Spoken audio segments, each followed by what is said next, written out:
Oke, udah nampak tak? Sudah, Kak. Sudah, oke ya. Kita lanjut Bel. Assalamualaikum warahmatullahi wabarakatuh. Selamat malam semuanya. Maaf kalau kakak ini tiba-tiba majuin jadwal. Benar kakak juga mendadak. Jadi kita minggu ini masuk ke analisis gugus fungsi paracetamol dengan spektrofotometer IR. Jadi kemarin kamu sudah praktikum tentang UV-Vis. Jadi minggu ini kita masuk ke FTIR. Jadi tujuan kalian praktikum ini, dong. Ya. Aduh.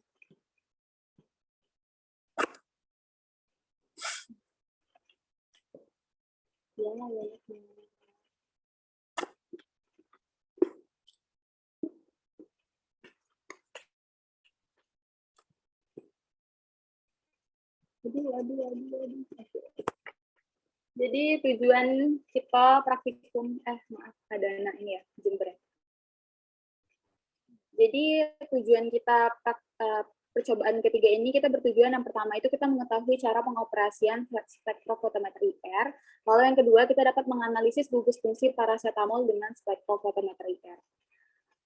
Lanjut, kalau gitu kalian kan kemarin udah masuk UV-Vis. UV-Vis kan masih ingat UV-Vis gunanya untuk apa? Untuk melihat untuk mengidentifikasi apa? Bisa ada yang ingat? Tidak ada yang ingat? Tidak ada yang tahu?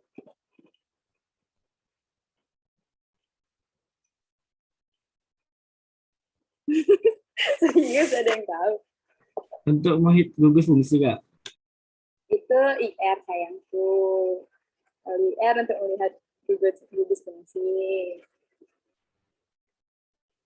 Udah nanti itu urusan kalian sama aset kalian sebelumnya ya. Ya, bisa ada yang bisa bantuin kakak jelasin apa tuh spektrofotometer IR? Reza, Kak, mau jawab. Siapa tuh? Reza, Kak. Reza, silahkan Reza. Jadi tuh spektrofotometer IR itu kan merupakan suatu alat yang berguna untuk mengukur spektrum inframerah yang dianalisis molekulnya khususnya untuk gugus fungsi, Kak. Iya, benar. Itu pengertiannya dari spektrofotometer IR. Jadi benar ya, spektrofotometer IR itu fungsinya untuk mengkarakterisasi gugus fungsi menggunakan sinar inframerah, itu singkatnya. Ada yang tahu prinsip lengkapnya dari spektrofotometer IR?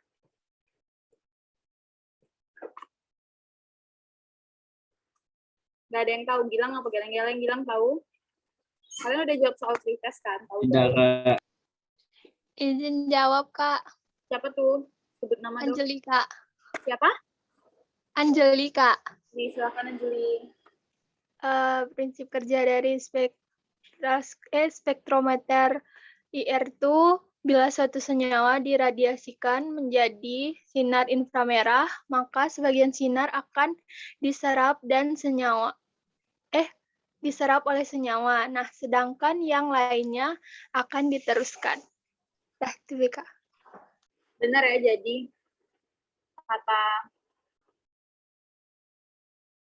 benar Anjeli tadi, kalau prinsip kerja dari spektrofotometer IR itu, bila suatu senyawa itu diradiasi menggunakan sinar inframerah, sebagian sinar itu akan diserap oleh senyawa dan sebagian lagi akan diteruskan. Di mana frekuensi sinar IR yang diteruskan dihitung sebagai persen transmitasi. Jadi nanti saat sinar inframerah mengenai senyawa atau mau identifikasi atau mau karakterisasi, itu mereka molekul atau senyawa itu akan terjadi getaran atau vibrasi yang memiliki ciri khasnya masing-masing. Jadi setiap molekul atau senyawa itu dia memiliki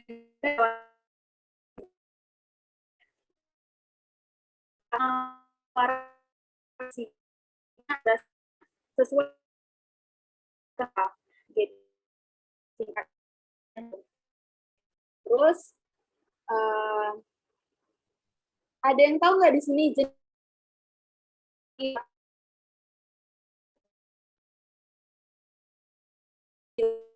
Bella, Kak, izin menjawab. Aduh, Bella, Kak. Bella, silahkan Bella. Pada jangkauan IR itu ada jarak dekat, ada 3, jarak dekat, jarak menengah, dan jarak jauh. Nah, kalau jarak dekat itu panjang gelombangnya 0,75 sampai 1,5 nanometer, sedangkan jarak menengah itu 1,50 sampai 10 nanometer, dan jarak jauh itu 10 sampai 100 nanometer. Terima kasih.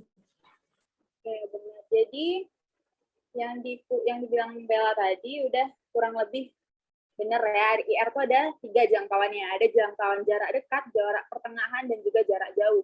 Kalau jarak dekat itu bilangan gelombangnya kisaran 12.800 sampai dengan 4.000 cm-1. Kalau jarak pertengahan itu 4.000 sampai 200. Kalau jarak jauh itu ada 200 sampai 10. Oke, Kakak, next.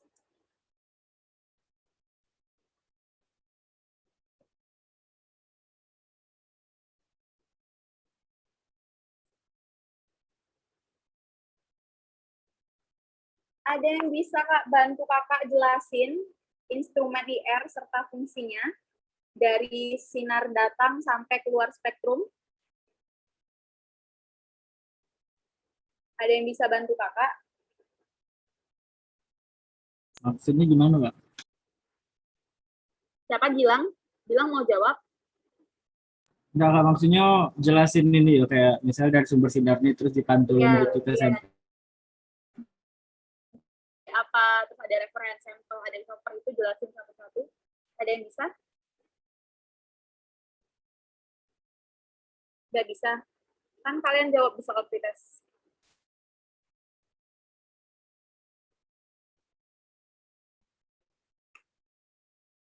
Ada yang bisa? Ada yang bisa Kakak kasih nilai plus kok. Anggun izin menjawab, Kak. Siapa? Boleh sebut nama? Anggun, Kak. Oke, Anggun silakan. Mbak, dari gambar itu terlihat sumber sinar memancarkan sinar inframerah pada lebih dari satu panjang gelombang. Sinar-sumber ini dipecah oleh sistem cermin menjadi 2 berkas sinar, yaitu berkas rujukan atau referens dan berkas cuplikan atau sampel. Setelah itu, kedua berkas ini digabungkan kembali ke dalam pemenggal atau chopper, menjadi satu berkas yang berselang-seling. Berkas ini kemudian dipraksi oleh suatu kisi, sehingga berkas itu terpecah menurut panjang gelombangnya. Detektor mengukur beda intensitas antara kedua macam berkas itu pada tiap-tiap panjang gelombang dan meneruskan informasi ini ke recorder atau perekam, yang akhirnya menghasilkan spektrum inframerah. Terima kasih, Kak.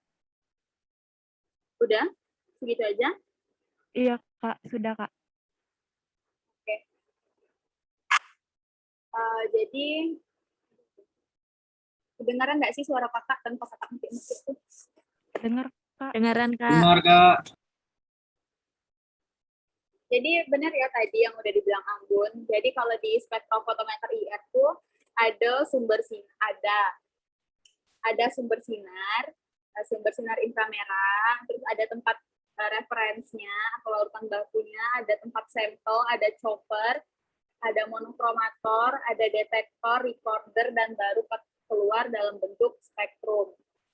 Jadi di sini sumber sinar ya sebagai sumber sinar, fungsinya sebagai sumber sinar infrared yang biasanya tuh ada 3 ya, global source, north blot, terus apa satu lagi? Ada yang tahu nggak?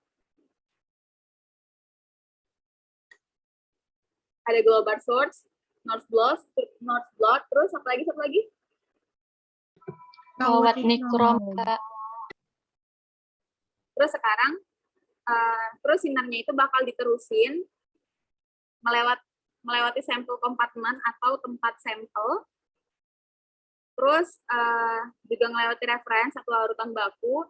Di sini kalau misalkan kita pakai sampelnya padatan, itu biasanya kita nggak pakai larutan baku lagi, kita pakai langsung dibentuk kayak pelet kayak gitu, bentukan gepeng, si sampelnya dicampur dengan KBR, terus dibuat kayak peletan kayak gitu. Jadi kita nggak perlu referensi, jadi nanti di komputernya langsung aja dienolkan atau nggak perlu pakai larutan baku. Itu kalau misalkan sampelnya padatan. Kalau misalkan sampelnya cairan, kalian bisa pakai larutan baku. Kalau misalkan biasanya kalau larutan baku tuh pakai ini KBR murni, bisa juga pakai larutan KBR murni, tapi sesuai sama sampel yang mau kalian analisis.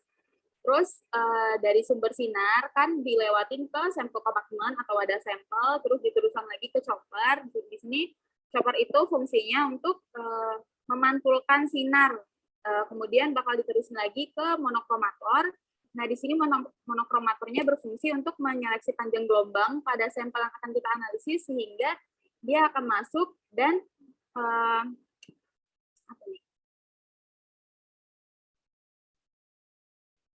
bakal masuk sesuai dengan rentang bilangan gelombangnya. Rentang bilangan gelombang yang mau kita analisis. Entah itu rentang bilangan gelombangnya jauh atau dekat, itu kita harus tahu ya, yang mau kita analisis itu kira-kira di rentang gelombang berapa. Terus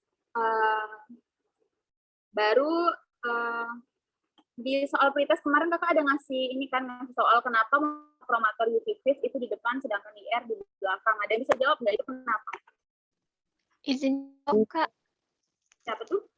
Angel, Kak. Siapa?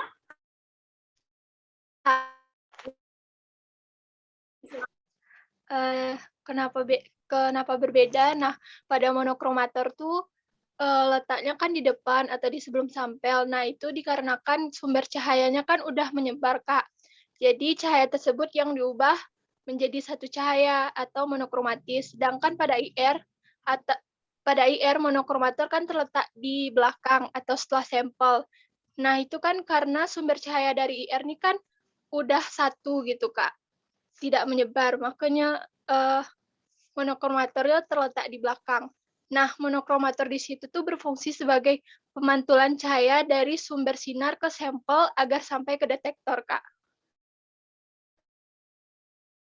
Ya, kurang lebih lah ya. Jadi monokromator IR itu dia di belakang, itu agar sinar radiasi dari sampel yang masuk ke detektor nantinya bakal benar-benar murni atau dapat memaksimalkan efek adanya emisi dari IR. Nah, kemudian nanti kan sinar itu bakal diteruskan, ditangkap oleh detektor dan diubah menjadi sinyal listrik dan diterjemahkan oleh recorder sebagai persen transmitansi. Jadi nanti kalau misalkan sinyalnya atau nggak begitu terdeteksi di recorder atau di komputer, itu biasanya kita pakai amplifier atau penguat sinyal. Jadi bisa gampang terdeteksi sinyal yang dari detektor untuk terekam di komputer. Kan habis itu kakak ada bahas ini ya, origin ya. Ada yang tahu nggak sih origin itu fungsinya untuk apa? Jangan Anggun, Angel terus, coba yang lain. Yang cowok dong. Izin menjawab, Kak, Anissa Putri. Siapa? Anissa Putri, Kak. Siapa? Maaf, aku nggak dengar deh di sini hujan. Jadi origin itu merupakan software yang biasa digunakan untuk mempreparasi spektra XRD, FTIR, UV vis, dan juga yang lainnya. Nah, ada dua pilihan dalam menampilkan spektra FTIR ini, yakni sumbu Y dapat ditampilkan sebagai absorbansinya atau sebagai persen transmitansinya. Pada umumnya, spektra pada FTIR lebih sering ditampilkan dalam persen transmitansinya. Nah, pada spektra tersebut, pita serapan sebenarnya bukanlah suatu peak, namun lembah atau biasa disebut peak negatif, Kak. Sudah segitu aja? Iya, Kak. Jadi ya kurang lebih lah kayak gitu. Cuma bahasa kalian tuh terlalu baku, jadi agak sulit nggak dimengerti sama kalian. Apa sih fungsi origin itu sebenarnya? Jadi nanti itu Origin ini software ya, dia software yang biasa digunakan untuk memproses grafik atau analisis data. Yang tadi ada kalian sebut, yang banyak kalian sebut atau kalian bilang, di mana nantinya kalau misalnya kita menggunakan spektrofotometer IR ini, kita bakalan dapat data itu berupa text file, kan? Berupa text file kayak gitu. Jadi nanti file itu tersimpan informasi mengenai nilai bilangan gelombang pada sumbu X dan nilai persen transmitansi pada sumbu Y yang terpisah. Nah, jadi nanti itu apa namanya? Si text file-nya itu diubah dalam bentuk kan dia awalnya dari text file tuh, cuma text file aja dari recordernya. Nanti si Origin pas udah yang Origin yang udah kita install itu dia bakal ngebantu kita ngolah dari text file diubah menjadi grafik. Nah, gitu aja. Jadi dari spektrofotometer IR masuk recorder, masuk ke dalam komputer kita itu dalam bentuk text file. Nah, nanti si Origin yang membantu kita untuk ngebuat data kita jadi grafik. Paham kan? Sampai situ? Paham, Kak? Kayak gitu. Lanjut.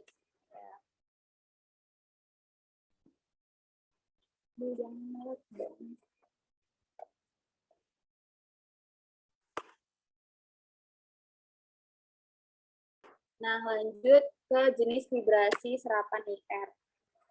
Jadi kan tadi kakak ada bilang kalau setiap senyawa atau molekul itu dia memiliki ikatan yang berbeda. Nah, karena itu dia memiliki vibrasi yang getaran yang berbeda-beda juga. Pokoknya dia sesuai sama ciri khas ikatannya. Kan coba apa aja vibrasi serapan IR itu ada apa aja?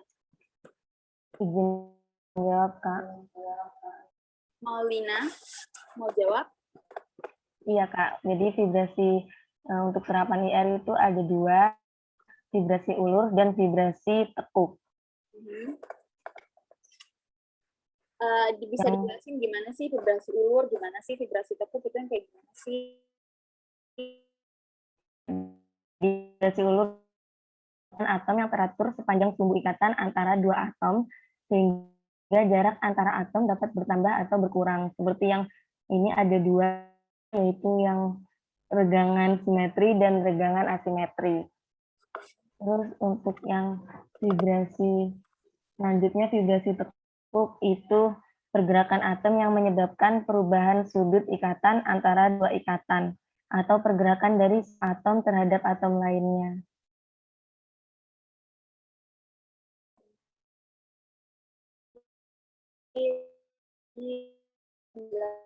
Vibrasi tekuk,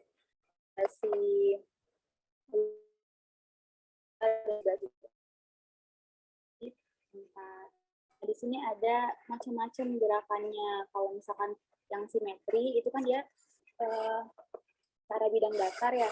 Jadi dia gerakannya ya cuma kayak gitu aja. Kalau tekuk itu dia lebih ke segala arah gerakannya. Paham nggak? Maksudnya ke segala arah, dia nggak cuma ke arah gini aja, tapi dia ada yang muter ke belakang, samping, kayak gitu. Kan ada nih vibrasi goyangan, berarti dia gini-gini. Kalau misalkan gunting, berarti dia kayak gini.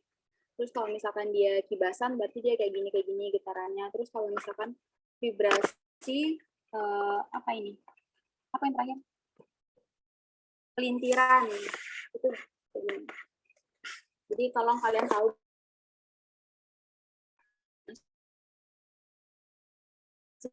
gimana sih gerakan goyangan, guntingan, kibasan, dan pelintiran itu akan kalian peragakan besok saat ujian. Terus, kita masuk ke skema kerja.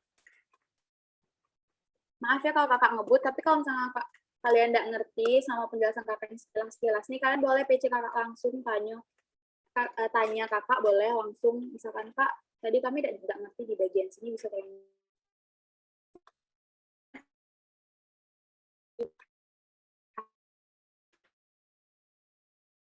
kali kita harus kalibrasi. Nggak sih alasannya?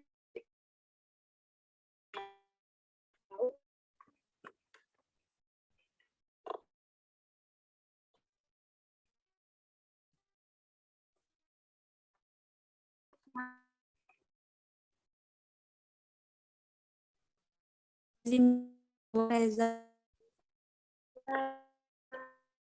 kerjanya itu mengenai pendataan alat dengan pemilikan nilai standar sehingga dapat menjamin data yang benar dan valid, Kak. Benar ya. Jadi kali skemanya skema spektrofotometer ini satu. Dan next, dengan teknik cakram KBR ini ada berbagai macam ya preparasi sampel itu.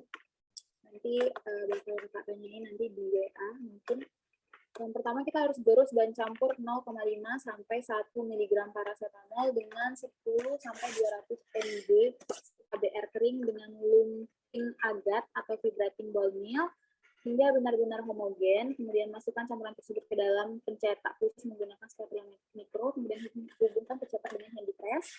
Lepaskan tongkang hand press lalu keluarkan cakram KBR. Kemudian masukkan cakram ke dalam KBR disclosure. Kemudian akan spektrum dari pastelnya pada range frekuensi 4000 sampai 500 cm per second. Mungkin ini kalian masih menghayal halusinasi gimana sih itu semuanya itu kayak gimana dilakuinnya. Nanti kakak bakal kirimin kalian video dari YouTube, jadi kalian bisa tonton. Jadi ini kurang lebih sama, preparasinya sama. Jadi kalau misalkan kalian di lab tuh ada gambaran kayak gini loh, nanti kita kalau misalkan gunain alatnya kayak gitu. Oke, next.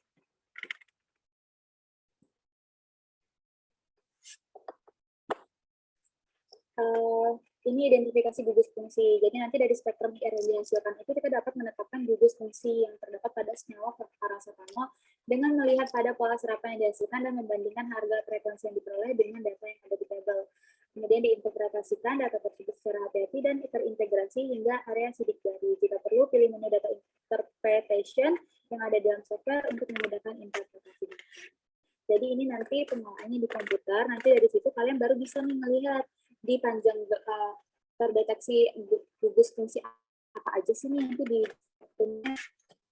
Oke, kakak rasa presentasi kakak cukup. Presentasi kelompok untuk jurnal boleh via WA nggak? Dan kakak kirim video juga via WA. Nanti kakak tanya lagi. Cuman sehabis presentasinya, sehabis kakak tanyain video dari YouTube, boleh ya? Boleh, Kak. Boleh, Kak. Kalau gitu, kalian paham nggak yang sekilas-sekilas kakak sampaikan? Jelas, Kak. Jelas, padat ya, singkat, padat, jelas. Mohon maaf ya semuanya. Jadi, ini keburu-buru ngejelasinnya. Tapi buat kalian semua bebas mau tanya kakak tentang skema kerja juga nggak apa-apa. Boleh PC kakak juga tanya kenapa kak pakai polystyrene, kenapa? Pokoknya boleh tanya kakak kasih penjelasan sejelas yang kakak tahu. Tapi kalau misalnya kakak nggak tahu nanti kakak oper ke.